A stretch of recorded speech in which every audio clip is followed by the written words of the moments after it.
Pernahkah Anda mendengar kata tempekong?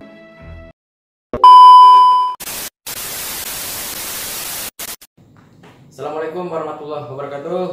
Jumpa lagi dengan saya Ibnu, kita di channel podcast Bamega TV. Tamu kita kali ini yaitu seorang pemuda peminat sejarah Kota Baru. Bung Doni ini merupakan Korwil Penata Wilayah dari sebuah lembaga adat Kerajaan Pulau Laut wilayah Kota Baru. Nah, kali ini kita akan bicara tentang sejarah Kota Baru di mata kaum milenial. Nah, mungkin ini kita langsung ke Bung Doni. Awalnya Bung Doni ini berminat tentang sejarah Kota Baru itu seperti apa awalnya itu? Atau dari atas dasar apa sehingga kemudian berminat untuk menelusuri sejarah Kota Baru? Awalnya sih saya suka ini dari pelajaran dari sejak SD, SMP, SMA. Emang saya lebih unggul di pelajaran sejarah untuk nilai sekolah. Tapi tiba-tiba setelah saya di atas umur 20 tahunan ya, hati saya tergugah. Kok banyak yang diangkat ini sejarah luar, tapi sejarah Kota Baru sendiri banyak orang tidak mengetahui. Jadi kebetulan ketika saya dipercaya menjadi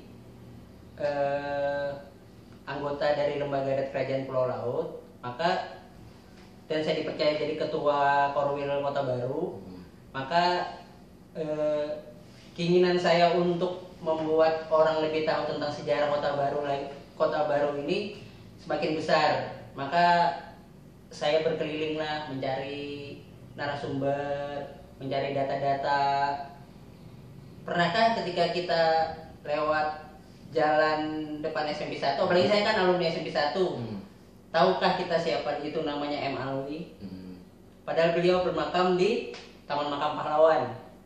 Oh iya. Sampingan dengan Bapak Bupati Basrindu. Mungkin bisa sedikit ini sebagai permulaan dulu M. Alwi itu Pak M. Alwi ini sebenarnya siapa? Kalau M. Alwi ini yang saya tahu itu kan kebetulan teman sama almarhum kakek saya. Kakek saya dulu juga pernah jadi tokoh lah di Kota Baru kan. Beliau pernah menjabat jadi ketua DPRD periode kedua. Nama beliau Haji Muhammad Talil. Orang mungkin dulu taunya beliau itu Camat Talil. Nah, kata kakek, Bapak M. Alwi itu beliau pensiunan dari Dinas Penerangan, tapi beliau itu dulu tokoh BKR, Badan Keamanan Rakyat. Jadi ketika pernah mendengar tentang sejarah Kota Baru itu ikut siapa, ikut NKRI atau ikut siapa, tahu waktu di SD Ayani tokoh-tokoh pemuda dikumpulkan. Nah, itu salah satu pencetusnya adalah beliau. Oh, gitu ya. Yang mengumpulkan tokoh-tokoh pemuda. Nah, oke, itu tadi hanya sekelumit baru tentang dari M. Alwi yang kemudian dijadikan suatu jalan. Nama jalan. Nah, mungkin tadi dipertegas referensi tentang sejarah Kota Baru sendiri ini kalau Bung Diri dapatnya dari mana? Hanya sekedar lewat cerita-cerita orang-orang tua atau ada mempelajari dari buku atau seperti apa?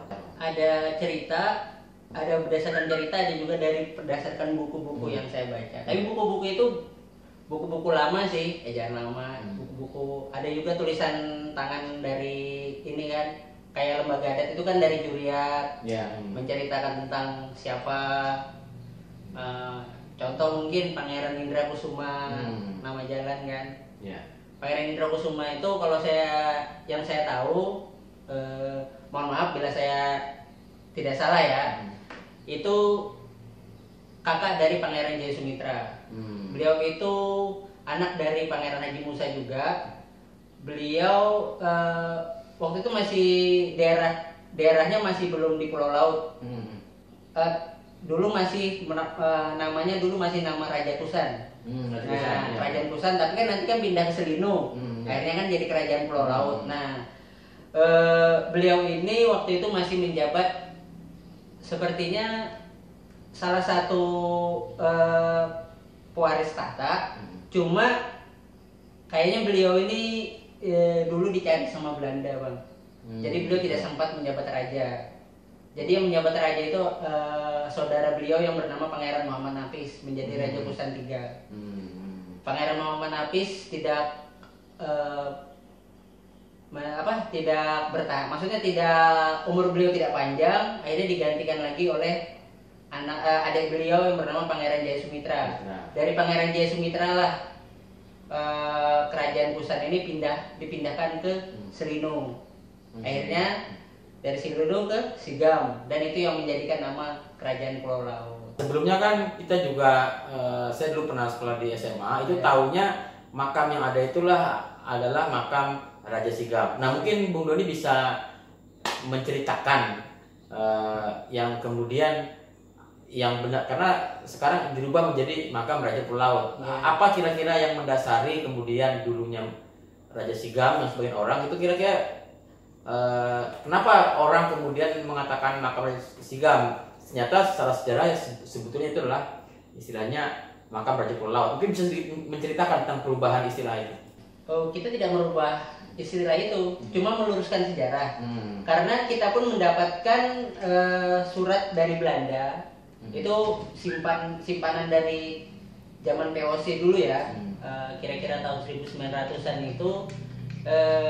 Kita punya tim ini, lembaga adat ini yang mencari data sampai ke Leiden, Museum Leiden, itu memang mendapatkan kalau kerajaan Pulau Laut itu ada. Jadi istilahnya yang benar itu adalah kerajaan Pulau Laut. Cuma makam beliau di Desa Sigam. Tapi orang sebelum ini diluruskan sering menyebut itu mungkin makam Raja Sigam. Ya, mungkin karena zaman dulu kan kita perjuangan nih Bang.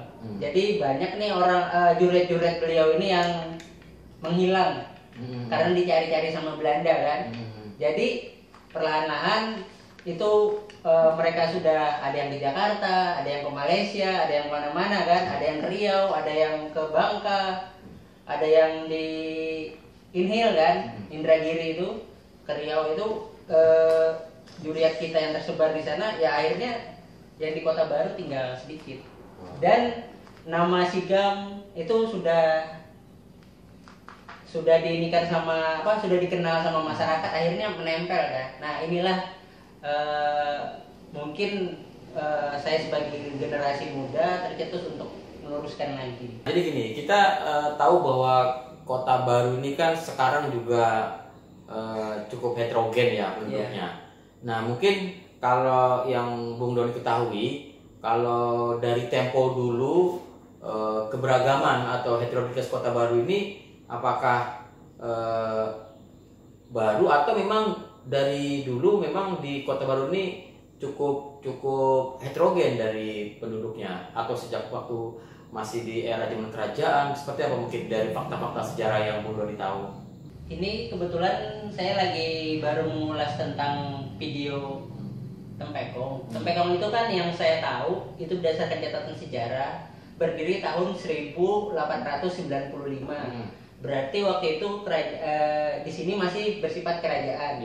Dan raja pada zaman itu kalau ditarik dari sejarah 1895 berarti itu yang menjadi raja di sini namanya Pangeran Amir Husain. Di eranya Pangeran Amir Husain ya sudah ada bangunan Tempekong. Mulai dibangun. Okay. Berarti mungkin dulu kan bahannya ulin atau apa, mungkin berarti jadinya sekitar tahun 1900-an lah. Tapi awal mulai dibangun itu 1895. Ketika untuk apa sih seorang pimpinan atau pusat pemerintahan membuat tempat peribadatan, berarti itu menunjukkan di sini dulu banyak orang yang beragama tersebut kan. Tionghoa beragama Konghucu kan. Berarti pada zaman itu, dan itu berarti membuktikan kalau Pulau Laut ini sejak lama itu sudah jadi sudah jadi kota pelabuhan. Ya kan dulu di Sigam itu banyak guci-guci Bang, guci-guci dari Cina itu kan kita temukan. Terus ada melamin, ada ada uang-uang Cina. Berarti kan dulu kan di sini merupakan, menurut saya dulu kota yang sangat maju, Kota Baru ini. Contoh, Belanda berani melakukan tambang bawah tanah. Contoh di Sebelibingan dan di Tanjung Kemuning. Nah itu pun berarti Tanjung Kemuning itu sih bukan punya Belanda, tapi itu punya Pangeran Abdul Qadir, Raja Pulau Laut kedua. Itu kita ada kok surat-surat dari Belandanya kan ada itu. Bisa kita buktikan ya. Yang kita dapatkan dari Leiden itu bisa kita buktikan lah data otentiknya kan.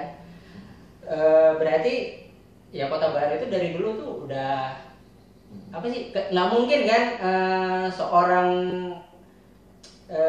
ya namanya penjajah itu pasti dia yang mencari itu untung, bukan nyari rugi. Berarti kan yang didapatkan itu kan lebih dari itu, Bang. Zaman sekarang aja tambang bawah tanah itu mahal, apalagi zaman dulu kan. Dan itu dulu sudah ada ya pada waktu kolonial melakukan pertambangan di kalau tambang bawah tanah itu berarti kan ya yang di Kemuning itu kan bahkan itu sekarang tempatnya agak tersembunyi kan. Mungkin tempatnya saya rahasiakan aja ya. Kita menjaga lah, jangan sampai tempat. Saya sekarang prihatin jujur. Di Kota Baru ini banyak cagar budaya itu yang hilang, yang rusak. Contoh, tambang itu kan merupakan goa, Bang. Yang di Winput itu loh. Iya. Nah, itu kan dulu lokasi goa tambang. Itu dulu banyak. Iya, di situ dulu kan banyak itu apa namanya rel-rel kereta zaman dulu kan.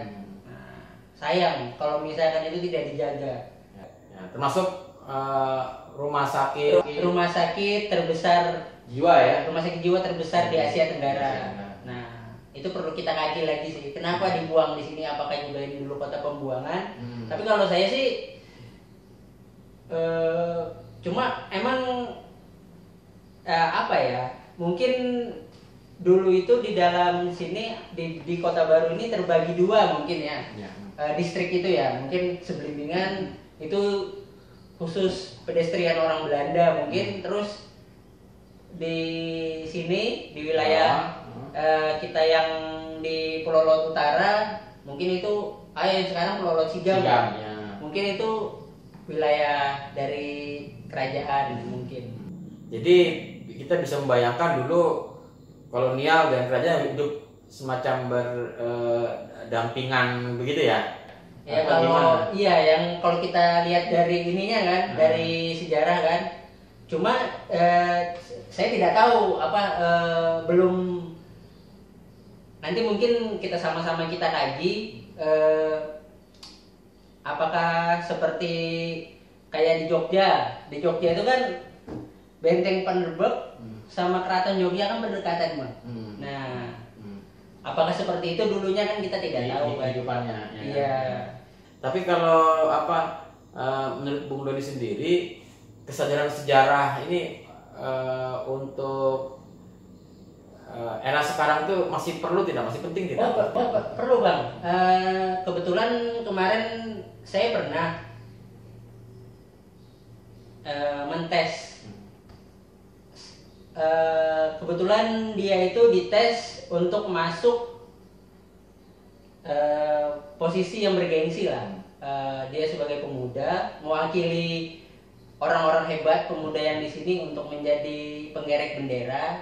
Saya cuma tanya hari jadi Kota Baru kapan, dia tidak tahu. Nah, adalah seseorang murid, mungkin dia SMA ya, SMA kelas 1 dan kelas 2 itu tidak tahu tentang hari jadi Kota Baru. Nah, itu kan saya sebagai, padahal itu sederhana kan, selalu dirayakan dan setiap hari jadi itu disertakan kan di spanduk, di baliho, dimanapun harusnya kan bisa tahu. Tapi kenapa dia sampai tidak tahu? Nah, itu yang salah dari siapanya? Apakah dari gurunya kah? Apakah literatur atau literasi tentang Kota Baru sendiri itu yang kurang? Kan itu kita masing-masing harus inilah. Untuk saya itu maksud saya berembuk biar saya dulu pernah sih dapat adigium dari Sujiwo Tejo, katanya kalau untuk menghancurkan sebuah negara itu hancurkanlah dulu budayanya. Tapi kalau apa namanya itu kita lihat juga sekarang sudah mulai ada kemajuan, misalkan dengan mengangkat nama Raja Purwokerto pertama yaitu Pangeran Jaya Sumitra ya sebagai nama rumah sakit daerah. Itu mungkin salah satu ya kan, meskipun mungkin masih perlu lagi upaya-upaya yang keras untuk bisa mengangkat sejarah Kota Baru. Kalau menurut saya ya, nama-nama tokoh jalan, nama-nama tokoh Pulau Laut sendiri asli untuk menjadi jalan itu bisa dihitung, Bang. Kalau menurut saya mungkin kayak jalan kayak Sisingamangaraja, dia emang nasional, tapi alangkah baiknya diganti atau kalau ada jalan-jalan baru bisa jadi sebenarnya tokoh lokal. Iya. Bupati Basrindu menurut saya itu perlu nama beliau jadi jalan, karena bagaimanapun waktu zaman DITI dulu kan beliau itu yang mendamaikan di daerah sana, di daerah Sumut. Itu kan ya apa ya, ini berdasarkan cerita dari almarhum kakek saya ya kan, itu kan yang bisa mengeluarkan untuk mereka menjadi kembali ke NKRI kan karena rekonsiliasi dari beliau kan. Harusnya untuk mengenang siapa beliau itu kan bagus, itu di antara jalan itulah nama beliau itu ada. Nah mungkin kalau dari sisi buku atau tulisan-tulisan sendiri yang menceritakan tentang Pulau Laut atau tentang kerajaan Pulau Laut, apakah ada beberapa yang bisa menjadi referensi lah untuk mungkin dari kawan-kawan milenial atau masyarakat yang ingin tahu sejarah? Kalau buku kita dari Lembaga Adat Kerajaan Pulau Laut sudah mengeluarkan, Bang. Sudah ada ya? Ya, itu kebetulan buku itu dikeluarkan, diterbitkan oleh kementerian ya, Kementerian Kebudayaan. Cuma jujur buku itu masih dalam cetakannya itu masih kurang, terbatas. Jadi saya masih belum bisa mengasih ke semua pihak kan. Dan buku itu karena milik negara tidak bisa dijual belikan kan. Itu mudah-mudahan lah nanti kita adalah bisa untuk membuat buku-buku yang lainnya lah untuk rujukan Kota Baru ini, karena saya pikir masih banyak. Karena saya pernah domisili di Surabaya, saya itu pernah main ke Mojokerto. Saya lihat peta zaman dulu Majapahit, itu ada peta kita, Bang. Di bawah Pulau Kalimantan ada Pulau Kota Baru kan. Itu tahun 1300, nama Kota Baru itu namanya Sawaku. Nah, itu kan berarti Kota Baru dari zaman dulu itu sudah diakui. Tidak mungkin Majapahit menjajah atau lokasi itu dikasih nama kalau tidak ada penduduk dan tidak ada hasil alam. Berarti kan itu dulu bersifat kadipaten kan. Kalau dalam istilah Majapahit kan kadipaten kan, yang dipimpin oleh adipati biasanya kan.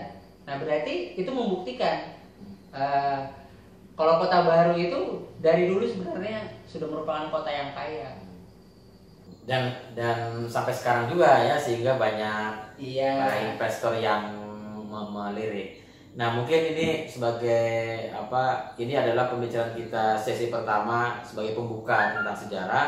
Nanti juga mungkin di sesi yang lain kita akan lebih spesifik, akan membicarakan tentang silsilah dari Raja Pulau Laut juga mungkin ya, atau yang lain.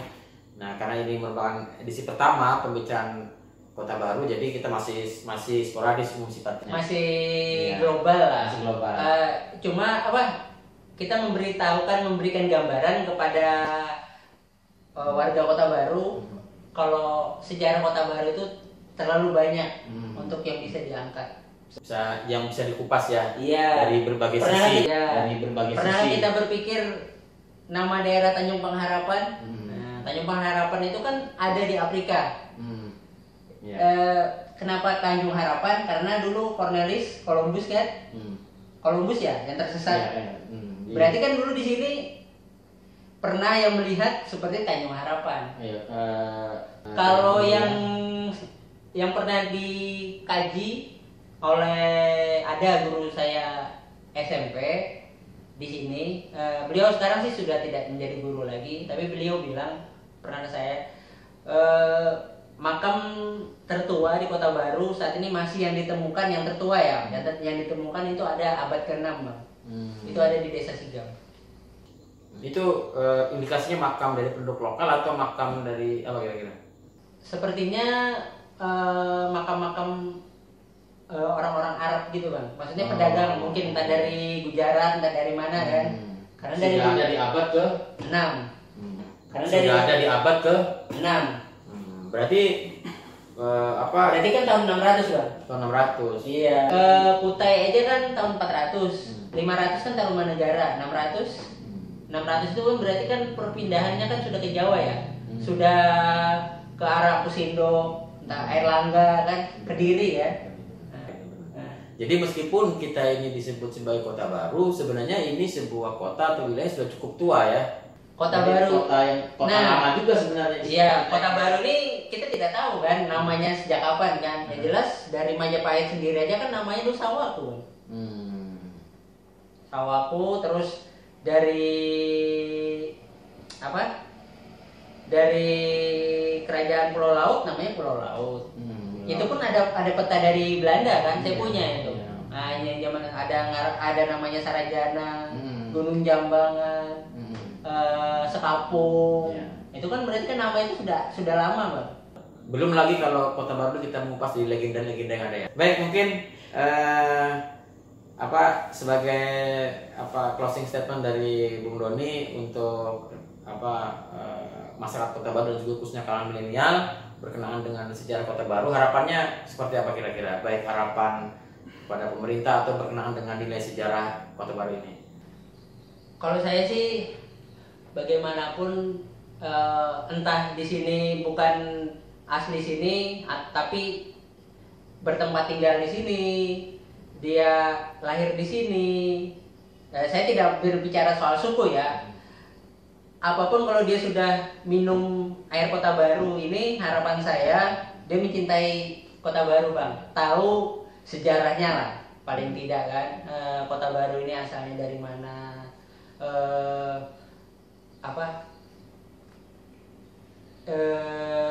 taunya dari mana, terus budaya masyarakatnya. Ya, budayanya seperti apa, dan harapannya dia mau belajar bahasa kita lah.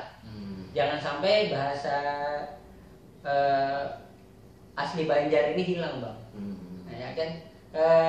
Karena saya lihat untuk di Pulau Laut Utara ya, untuk bahasa kita ini sudah banyak bercampur Bang. Lebih cenderung ke bahasa Indonesia kan? Iya.